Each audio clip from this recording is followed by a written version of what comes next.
Cable TV. dareenka iyo waxa uu qabo Suldaan Abubakar Cilmi Wabar oo isagu ah hogaamiye dhaqan oo isagu samaystay ciidan iyo dhaqdhaqaaq uu kaga soo horjeedo jiritaanka Somaliland ku dhawaaqay sanadkii 2014 danku isagoo su'aalahaasi badan ee TV-gu weydiinaya ka jawaabaya qaar kamid ah waxa la oran jiray dhaqanka Soomaalida ciidii saluuganta waa loo sadburiya saluuga kaygii focus kaba lama saarin oo aad iyo aad u badnaa anoo xitaa waxa laga yaabaa inaan iska ogolaan lahaa markii ugu horeysay hadii wuxuun maaragtay la naga tala qaado naga aqbala cabashada laakiin waxa lagu degdegay 3,000 military markiiba la daba ka dhigay halkaas la soo tubay ilaa la ilaa magaalada quljeedka ilaa magaalada Buuro hareerheed waxay yiraahdeen nimanka maamulku markaa nimanka Jibriil Yoonas la yiraahdo haddaydan 24 saac suldaankii ku soo qabanin oo noogu soo dhiibin andille annaka soo garba duubanayna sidii daayirayaal ka hayn loo oran jiray meesha annaga laho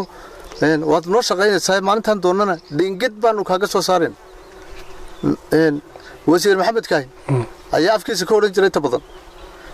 dhinaca kale suldaanku waxa uu ka dareen celiyay arrimo badan oo iyagu inta badan hadalhayntooda ay ka taagan tahay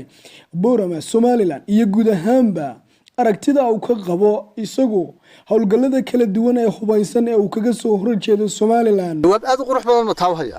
oo waliba soo waayay aragtay oo soo waayay tirsatay baan u hayaa ma burburina horta number 1 anku magaalada Boorama oo la burburiyo anigu ma jeceli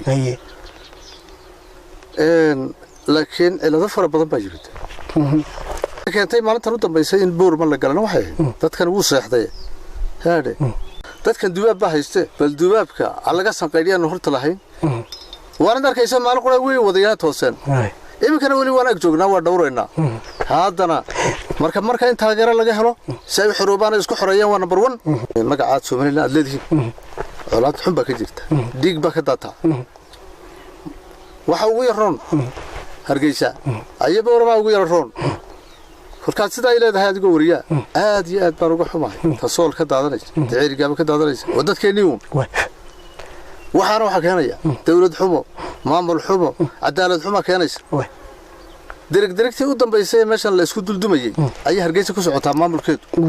mana aha mid si shaqaynaya waxaan uu si shaqaynayn inta soo jarbu Muuse Bixi Cabdi yiri hargeysa la igu talin maayo ninaan ku tumo mid iga taga ninaan ugu taliyo dadku noqon buu yaan wasaaradaha wasaarad la yiraahdo reer hebel baale maxay ku raadata lacagta financial reer hebel baale reer hebel buu wasiirku ka shaqaaleeyaa lacagtana iyo kaale military-gana reer hebel baale reer hebel la iyo kuun baa laga shaqaalay meesha military-ga xoogiisa ku amar ku taaglay booliska reer hebel baale waxyaabaha diidanta dawlad lama sheegi karo dawlad lagu ma sheegi karo mar hadii wasaaradaha hebel leeyihiin Suldaan Abubakar Cilmi Wabar hadii maanta dawladda madaxweyne Muuse Bixi Cabdi adiga ay ku soo bandhigtay heshiis ah waxaad ka cabanayso dhan inay saxayso ma ka soo hooyanaysaa Boorama ku soo noqonaysaa adiga suldaankii horta waxa weeyaan dawladda ama maamulka Muuse Bixi Cabdi ma aaminsana anigu inuu joogo heer la aaminayo una waxna bedeli karo dadna uu soo keeni karo reerkiisiba kala dareeraya carab meel fadhiya meel jafada kala fadhiya oo qabiil isku haysta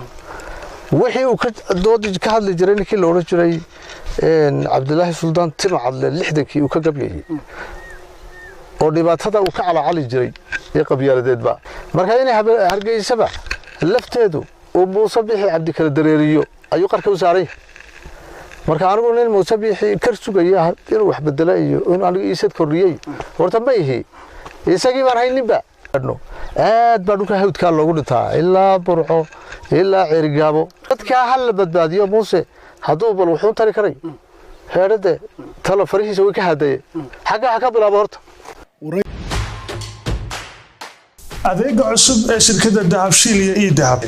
hadaba macmil adeegan cusub ee casriga ah waxa uu ku sahlayaa in adigoo jooga gurigaaga hoose goobtaada shaqo aad lacag ugu xawshid asxaabtaada iyo ehelkaaga jooga daafaha dunida